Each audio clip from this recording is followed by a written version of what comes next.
Croeso Gŵyl Haf. Welcome to Gŵyl Haf. Today with me I have Nichola Smalley, who is a Swedish translator and publicist for And Other Stories. Thank you so much for joining me today. Hi. Hello. It's so lovely to have you. So I thought we'd sort of jump straight in. What is And Other Stories, and what do you sort of do in your role there?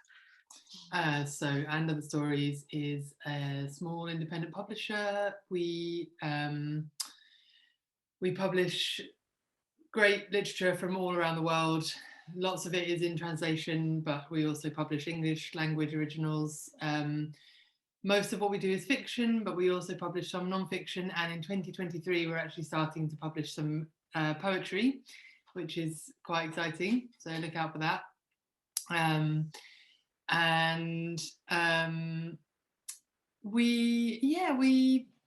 We publish things that we find really exciting, the kind of things that we would love to read ourselves, that we're maybe not, And Other Stories were started because Stefan Tobler, our founder, was a translator himself and had, there were all these great books that he would have loved to have translated, and he knew that there was a market for them, but at the time in the late 2000s, the financial crash had just happened, and all the big publishers were getting more and more conservative about their choices, their acquisitions. So it was really hard to get these books published, basically. So he thought, well, I'll take this into my own hands, and he knew that there were other people who were of like minds.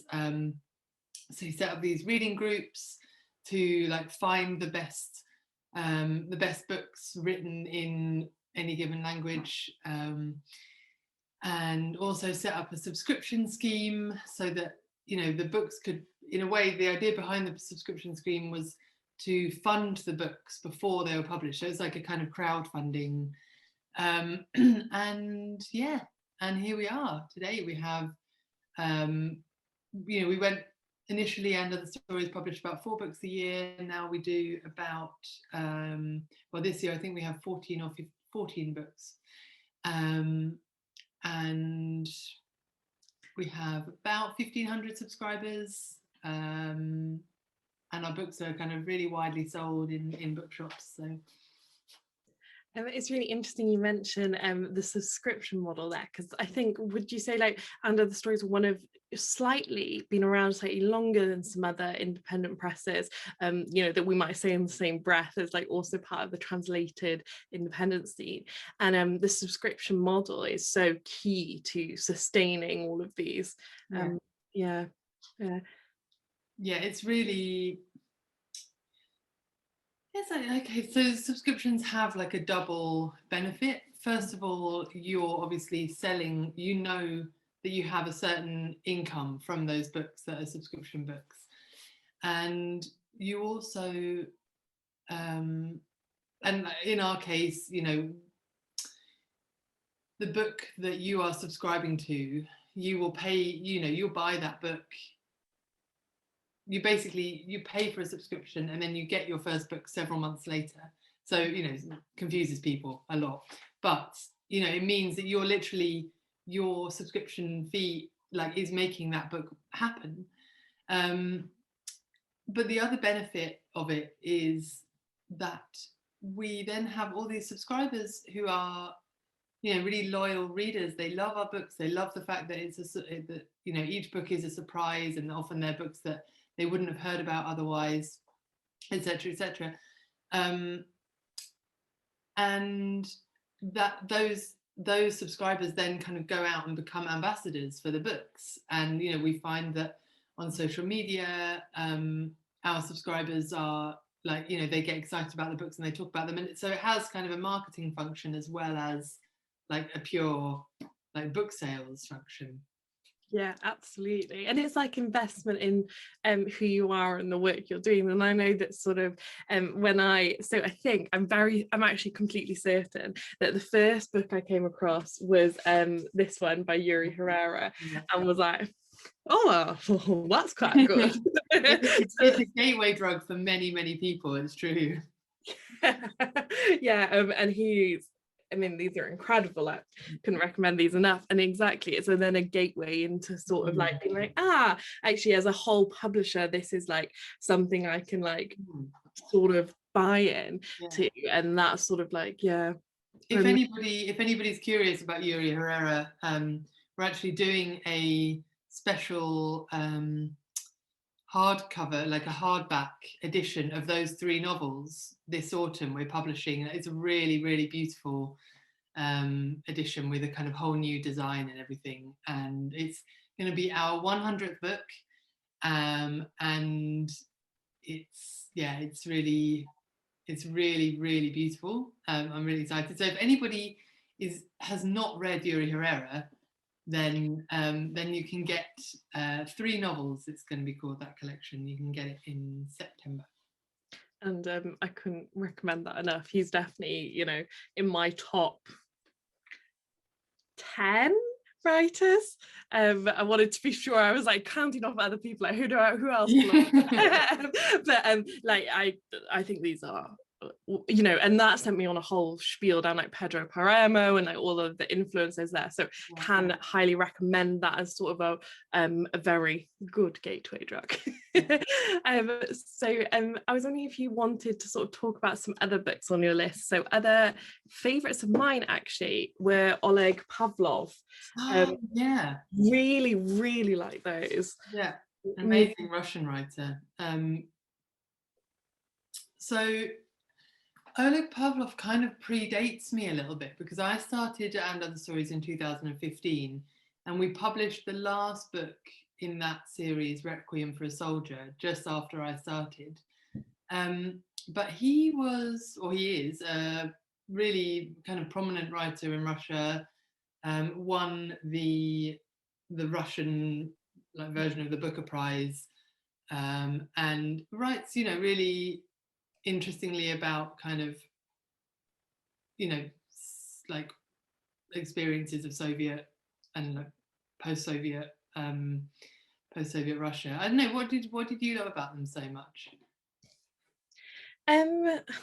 They're sort of, they have the feel, they're really good writing. They're also very interesting, like, you know, not comedy exactly, but the absurdity. There's a certain element of, I've always really enjoyed, you know, like starting with like Catch-22, like that sort of, and there is that whole string to them that I find so funny. And then also it's written in the style of an epic.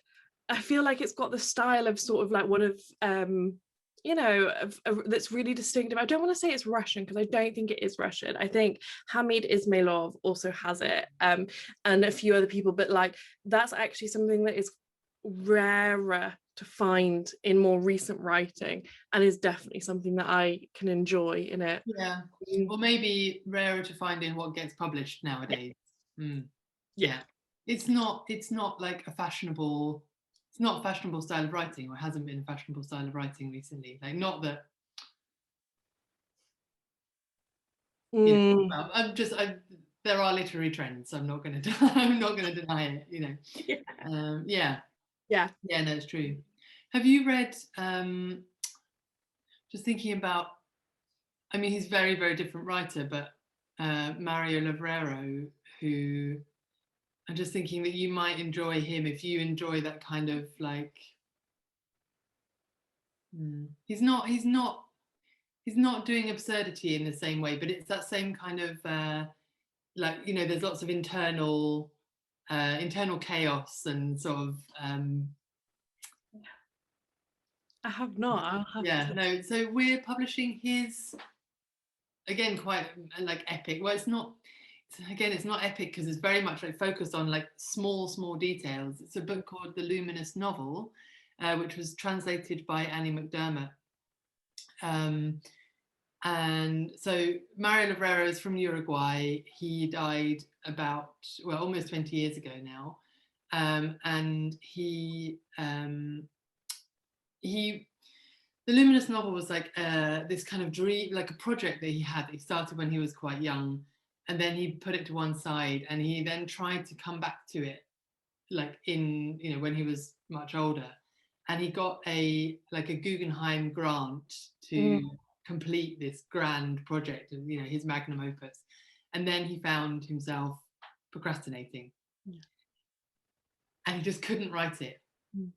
And every day he was just writing about the fact that he couldn't write it, and he couldn't write it, and like how, you know, he's writing about all the stupid little details of his day, and the fact that he stayed up until 6 a.m. playing like Minesweeper on, you know, on like on Windows, you know, and then at some point he realized, hang on, maybe this is my luminous novel. So the whole novel, so 600 pages long, is about his inability to write a novel, you know, to write this great novel. And it is absolutely amazing.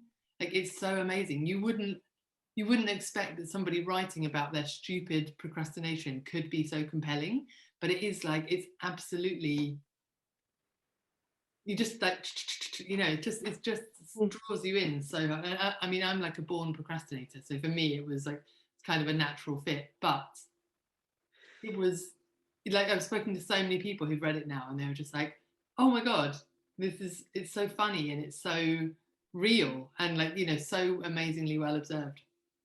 Anyway, it's my recommendation. I have to give that a go, because that's a bit, sounds like a bit like the premise of like some auto fiction and stuff that's out there, but I've got to say that sounds more appealing than some of those ones when they get blurb to you. Yeah, absolutely. Yeah, it's really, really powerful. It's really fun. How does the book find its way to you? So like, who's sort of like, are you getting pitches from translators, or are you sort of at the book fairs finding them, or like, and then how does it sort of make its way through and other stories to like ending up sort of in my hands? So there are lots and lots of different ways that we find books. One is through our reading groups that I mentioned earlier, which is definitely, you know, like a group of translators and writers, or like readers of a particular language, coming together to talk about a few books that we've kind of, that have been on our radar, or books that they've brought along. And we've published quite a lot of books that way. So our very first book actually came through, well, it came from a translator, Rosalind Harvey, but that was Juan Pablo Villalobos's Down the Rabbit Hole. And she brought it, but it was kind of discussed in a reading group, and then we decided to publish it. Often books come to us via agents. So, you know, yes, we go to the book fairs, but we also just have relationships with agents that we've built up over time, and they know what we like, or what works for us. We talk to foreign publishers. So we published a book called Wretchedness, which actually I translated. I'm not mentioning it because of that, but I'm just, because it's a good example of like, Stefan went to Sweden on a kind of like an editor's trip that was organised by the Swedish Arts Council. And when he was there, you know, lots of editors go there, then they meet up with agencies and other editors from other publishing houses in that country. He spoke to one editor who recommended Wretchedness. He'd published it at his publishing house, and he said it's, you know, a phenomenal book. And then Stefan brought it back, I read it, and I was like, yes, we have to publish this, it's amazing. So that's one way. Also, often books come to us because they've been recommended to us by writers that we've already published. So Yuri Herrera, we published him because Juan Pablo Villalobos recommended him as like one of the greatest novelists in Mexico. And then, you know, speaking to Yuri, we then, he recommended to us Claudia Hernandez, who we published earlier this year, a novel called Slash and Burn. Got that one here. I really enjoyed. Amazing book. It's so amazing. And Rita Indiana, we published her novel Tentacle, and also, yeah, that was a big one, wasn't it? That was absolutely phenomenal. If you haven't read it, you should definitely read it. It's so great. And another book of hers called Made in Saturn. And, you know, we would never, we wouldn't have come across, we probably would have come across her, but we wouldn't have realized, you know, what she was, what she meant, if it hadn't been for that conversation that we had with him. Yeah, so like loads and loads of different ways, and also just individual pictures from translators where, you know, somebody that we kind of know. And just thinking about Charlotte Whittle, who's a translator who came to us talking about Nora Langer, who is an Argentinian modernist writer from the, like, writing in the early to mid 20th century. She was friends with Jorge Luis Borges and various other kind of big figures in Argentinian or Latin American modernism. But because she was a woman, her like legacy never really continued in the way that theirs did. You know, she was well regarded at the time. She's going in my basket right now. As soon as this ends, I'm buying her.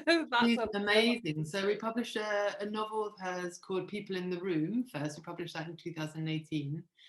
And then we just published her memoir called Notes from Childhood, which Notes on Childhood, sorry, which one or the other, which is just so phenomenal. And we would never, you know, we would never have come across her if it hadn't been for Charlotte. But it was wonderful that she, you know, there was a project that she'd had for such a long time. She loved her. She'd written, you know, just found out about her during her university studies, and like, yeah. I love this idea of like a little sort of everyone's talking about each other, and I like that seems so natural, that sort of the way in which you find the best authors is to hear what authors are saying. Maybe. Yeah, absolutely. I mean, we also have open submissions, so you know, we do have, you know, people submit to us their own writing or books that they you know, that they would like to translate. And actually, we've closed our submissions, I remember, just because we've been so busy the last year, we just haven't had time to do that kind of reading.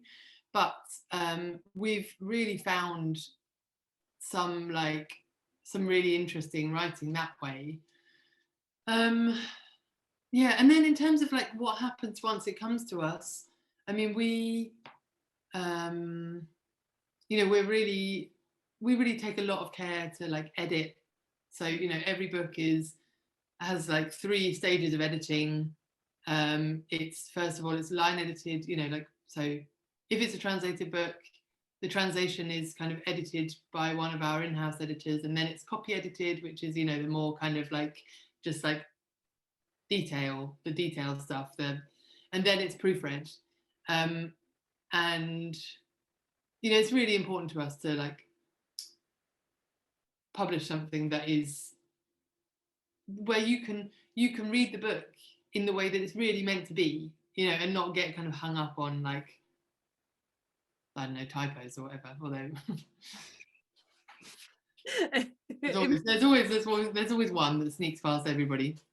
The most infuriating thing, isn't it? Because you always see it straight away afterwards. Once it's in your hands, you're like, oh, yeah, exactly. And you know, same with you know, our cover design, and generally, you know, we love our books to be like beautiful objects. And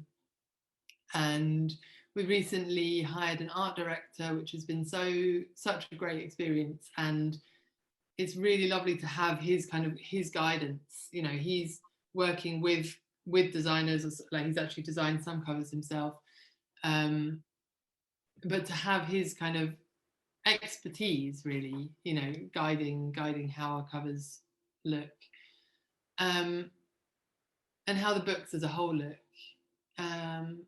And then we like do the mad slog of like trying to get it out into the world and trying to like make it have an impact and find readers, you know, because that's the most important thing. You know, we want these books to be read by people. It's great for us to make them. It's a really good experience. You know, we love working with translators, and we love like just putting it out there, but like actually hearing that people have read the books and love them is that's what it's about. Yeah, absolutely. And I think that there's a certain credit that should go to that role. I think that sort of, there's a lot of glamour in sort of thinking about ideas and all of that, but it's maybe less of a job that gets thanked as much, the sort of, because it has these connotations of sort of capitalism essentially, which it does Selling books. Ugh. and I feel like that, and it's not fair or right, because that is, actually how I get all my books. And actually all of those experiences do need somebody championing them on the other end. Also, it's a whole ecosystem, isn't it? Because for us, I mean, I would love it if we just, our books could go to libraries and everybody could just borrow library books, and that, if that could like sustain. I mean, what I would love is for there to be like a fraction of the number of books that are published. If a fraction of the number of books that are published were published and they were all really good, and they were just circulated via libraries, and everybody, like read the same books, and or not read the same books, but read the same physical copies, and like it wasn't like each person having like hundreds of books on their shelves that like most of them never get read. Like, I mean, I have to own up to this. That's not very sustainable. But like, we live in a horrible capitalist society, and there's no way of getting away from it. Like, unless there's major structural change, it's very difficult to. And the structural change is in shifting from the structural change that like you are a part of is the one that you can affect, which is like making sure that people who aren't getting heard are getting heard, and that's sort of like that's a thing that you can do in capitalism, whereas like actually like changing, moving away from a consumer based book model is not something as a couple of people in a room that is as achievable. Yeah, it's true. Yeah. Anyway, yeah, I just want to pick up on something you mentioned, which was that the financial crisis led to sort of more conservatism from the big publishers. Do you think that that's continued? Like, do you think that sort of actually maybe there was like a reaction there, not that they weren't pretty conservative maybe before as well, but that actually maybe that's played out? Or do you think there's been any shifts in sort of the wider publishing scene in the last sort of, what would that be, 10, 12, 13 years? I definitely think that there's been a massive shift since we started. So we published our first books in 2011, which means we're 10 this year. And, there were other small publishers, lots of them in the US, but also in the UK. Pyrini started around the same time that we did. I think they were maybe a year before us or something. And, there have been like lots of other small publishers, CB Editions. I'm not going to list them because I'll inevitably forget most of them. But since we started, there's been like a boom, like lots and lots of small publishers. And now there's an amazing kind of range. There's like publishers for almost like every region of the world, but also, lots and lots of like doing lots of different things, not just doing the kind of more difficult or like, what's the word, like I don't know, sort of boundary pushing work that we publish, but also people like Arenda who are doing like lots of crime literature and translation, and Bitter Lemon, Bitter Lemon, exactly, and Gaelic, and like it's like just being an indie publisher doesn't mean you're doing difficult books, like you're just doing different. I mean you might be doing often you're doing books that then get picked up by a bigger publisher when they finally, when they realize that actually, oh, these do sell. But I think even in the like bigger publishing, there is still, and in fact, increasingly in the last few years since, or like I think with what's happened over the last year and a half, I think there's going to be maybe more conservatism, just because it's become more difficult to it's become more difficult to market books unless you're really putting everything behind a particular book. And so the big publishers, you're seeing that like they're really kind of going for certain trends, and like, you know, really kind of, yeah, investing in like particular writers. They're investing a lot of time and energy and money in particular writers.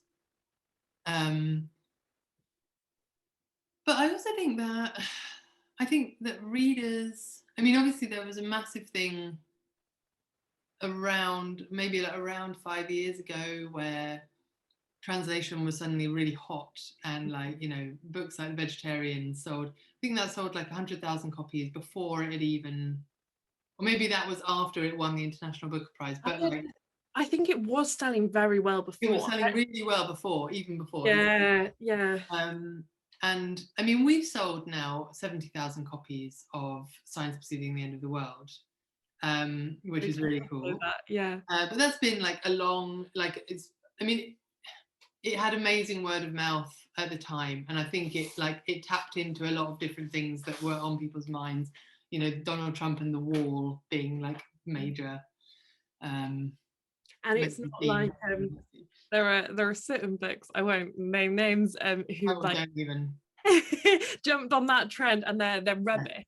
Whereas actually Yuri Herrera it's a completely authentic, different kettle of fish that happens to interact with those ideas, but not in a like, oh, Donald Trump's been elected, let me write a book about it. Like, yeah, absolutely. Yeah.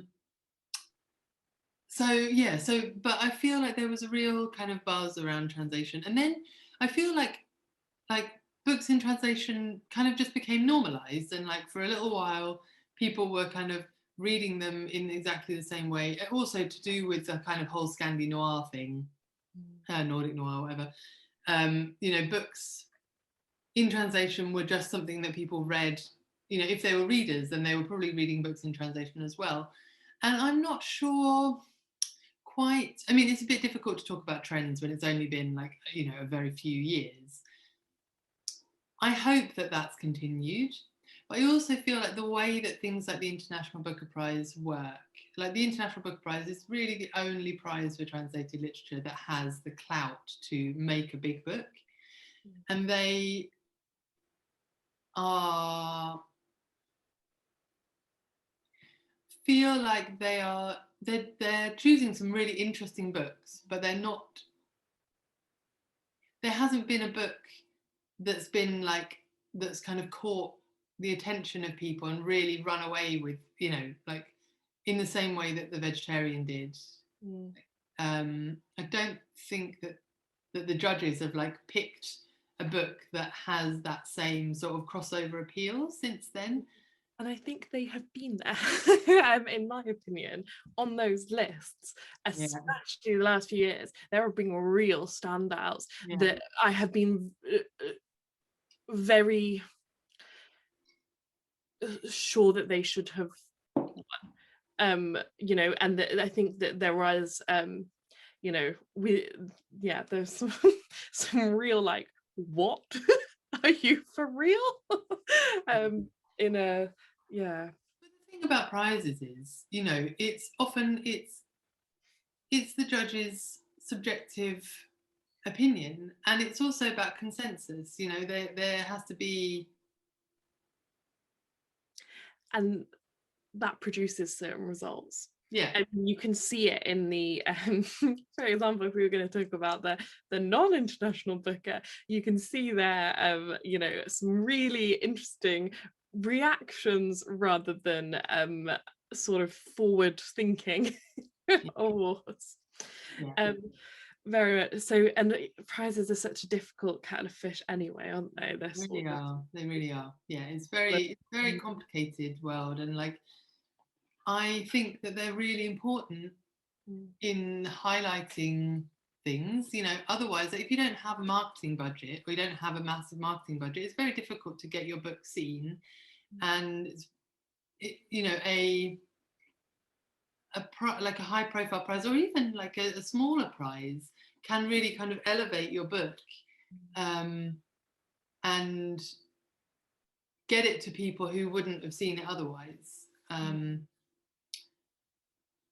And that's really wonderful, but also it distorts things as well. It's not like, I mean, I'm really glad that they're there, but there's so many different factors at play in what gets selected that Capitalism again.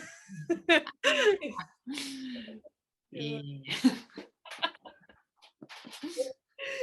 Coming back to sort of like focusing on and other stories, and sorry, I was just like making sure I had my notes. I was looking down.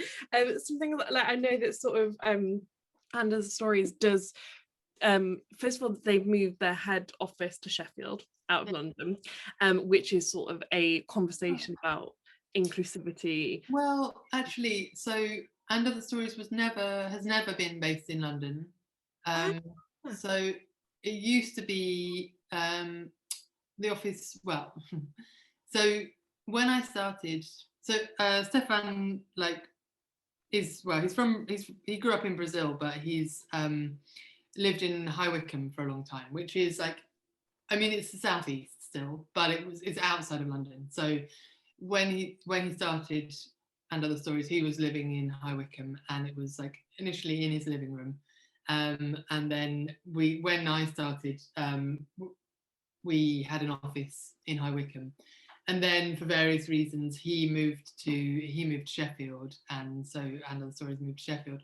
But it was, I mean, it definitely is about moving outside of, you know, like being, you don't need to be in London to do this, basically, except that I live in London, so it's difficult to be a publicist if you don't live in London, because unless you're very organized about like planning your meetings with people, etc., then it's difficult, you know, like you need to have that kind of face-to-face contact, or like it's very helpful to have that face-to-face contact.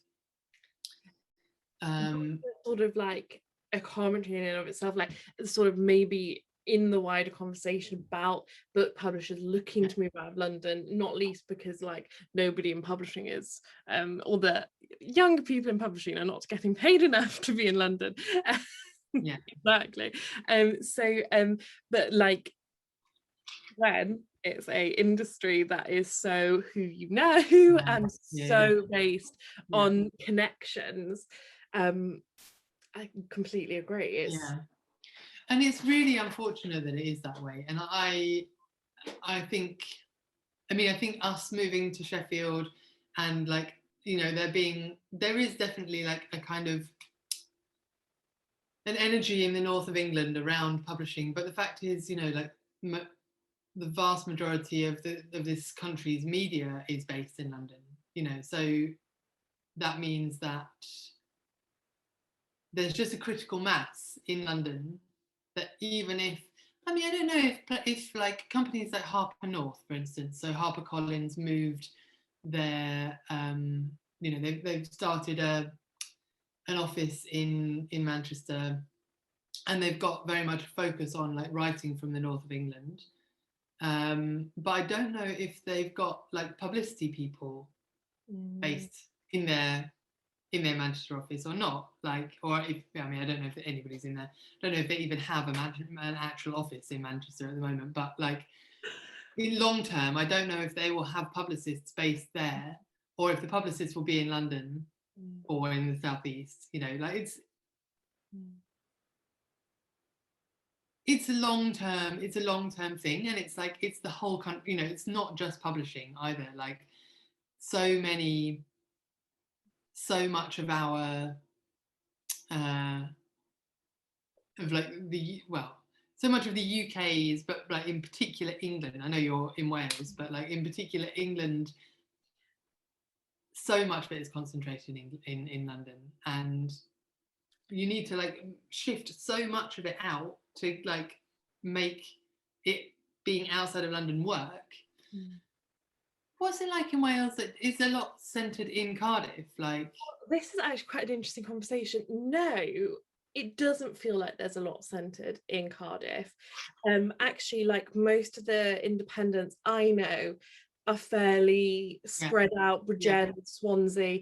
You yeah, could definitely say it's centred on South Wales. yeah, okay, There's a real divide between South and North Wales, to the extent that like there isn't even a motorway connecting the two to like get yeah, to the two. yeah, You yeah, either do a windy road or you go into England. And definitely there's that. I actually feel like several conversations that have come up around sort of like um Welsh language versus English language publishing, and that something that I had been a bit ignorant of was sort of the extent to which like English language publishing is where obviously, I mean, it's where all the money is, and it's a very different thing for sort of a lot of Welsh language poets, writers. They have a very different relationship to sort of like their Welsh language work and then their English language work, and how their English language work feels like it's going to be read maybe in a way that I don't know, I think it's really interesting that there's a really tight community in yeah, the Welsh language, and everyone like reads more or less a lot of each other's work, but yeah, that English publishing, and therefore publishing in London, does dominate, if you're talking about a wider readership. mm, Mm. It's yeah, there's a tension between those two things, and people who sort of fall on both sides of like, do I want this to be read widely, or actually am I doing this for Welsh language communities? yeah, yeah, Mm. Mm. And yeah, and it's maybe the maybe emblematic of that push and pull in commerciality and sort of chasing those trends and those big yeah, people who yeah. need money. Are you making art, and are you doing something, as you say, for your community, or are you doing something to sell books or to make money, or are you doing something? I mean, we really try to do something in between. You know, we want our books to sell because we want readers. Somebody asked me once, actually, somebody was doing some research, and she asked me like, what is success for you at And Other Stories? And I couldn't say anything except for like, a book has done well if it's sold lots of copies, because that means that people are going to read it. And it might not be that like every person who buys that book is going to read that book, but if 3,000 people have read it, then a higher proportion, like a larger number, are going to read that book than if 300 people have read it. Sorry, if 300 people have bought, like if 3,000 people have bought it and 300 people have bought it, then like if like 20% of people get home and actually open the book and read it, then you've got 600 rather than 60 people reading that book. And that is, people write because they need to express themselves, and that's really important. And we would never not publish a book because we didn't think that it was going to sell. I mean, we have this conversation a lot, like, this is a difficult book, it's probably not going to sell as much, but it's important for us to publish it because we think it's saying something different. We think it's saying something really important that needs to be said in the world. Yeah. Do you find that yeah, I think someone said, so a piece of advice a friend gave to a friend was sort of along the lines of like, they'd said, oh, I wouldn't necessarily publish someone like Rupi Kaur, and they were like, you're an idiot, you publish someone big so that you can get all of these other books that you also want to published. Yeah. And Well, that's how it works a lot of the time in kind of big publishing, but also it does take skill to make a book that big, and it takes a certain amount of investment to make a book that big. Like, I'm sure that Rupi Kaur, like, when her first book deal came about, I'm sure that she was paid quite a hefty advance because she already had the kind of, the social media following that meant she could command a big advance. So it's difficult for, even if you have a more kind of commercially viable, or like, a book that you envisage being, selling really well, it's still difficult to make that book actually reach the audience that you think it can reach, because if you don't have the money to, print lots of proofs and to get it to book readers, if you don't have the kind of reputation that means people will pick that book up, I mean, a lot of the time success breeds success, right? So, if people get proof of one of your books and they're excited about it, and then they post about it on social media, and they do all this stuff, then that means like bigger things are going to happen, and more likely to happen with the next one. What for you has sort of like been interestingly successful and other stories? Like, what have you found? Like, is it sort of printing loads of proofs and sending them out to bookshops? Is it sending them to particular bookshops? Is it sort of social media? Is it like, is there something that you find you like the most out of your things you do? So, I mean, one thing that I really, really love is when our subscribers get excited about a book and they want to talk about it. That's really meaningful, because that's like, there's no favors going on there. Like, so often, I mean, I'm somebody who, I really love developing relationships with people, and I really love it when I know what somebody's going to like, and I can recommend something to them, and lo and behold, they love it, and then they go and review it, or they they talk about it, they sell it, if they're a bookseller, they hand sell it to their customers. That kind of thing really pleases me. But I also love it when it's just like, we've put this book, this book has gone through somebody's letterbox because they bought a subscription. They didn't know that this book was coming. They had no expectations whatsoever.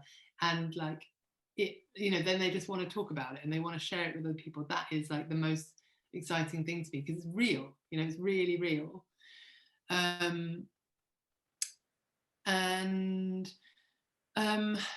But also, like, it's really exciting when you get loads of amazing reviews for a book, when a book that you really believe in does well in the mainstream press, and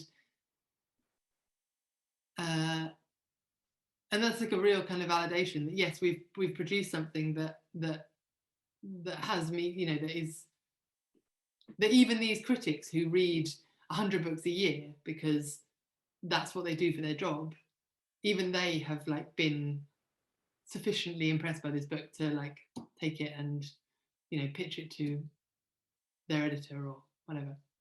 I'm hearing again that sort of tension between sort of knowing what mainstream media and mainstream press is, and like also it being still incredibly validating. Yeah, so I think what I'm hearing is everyone should go and subscribe to And Other Stories and all of the other independent presses out there. Yeah, absolutely. Yeah. And if somebody was to subscribe now, what sort of would they be getting in their next 2 subscriptions? So if you actually, this is quite exciting. If you subscribe, well, hang on, is this? I think this is like midweek next week maybe, or I can move it around. If you tell me when it is, I can switch what day it's on. So we have a subscriber deadline on this, maybe it's very soon. Anyway, it might be Monday, it might be next midweek. I should know this. Wait, on screen now, you can guarantee that it's on screen now, it says.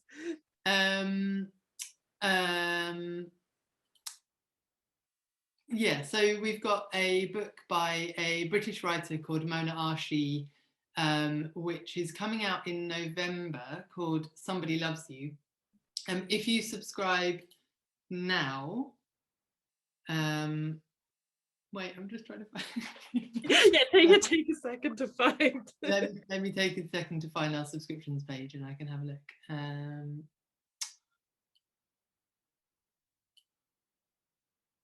So 6th of June. Oh my gosh, so it's actually Friday. Okay, so maybe this isn't going to work.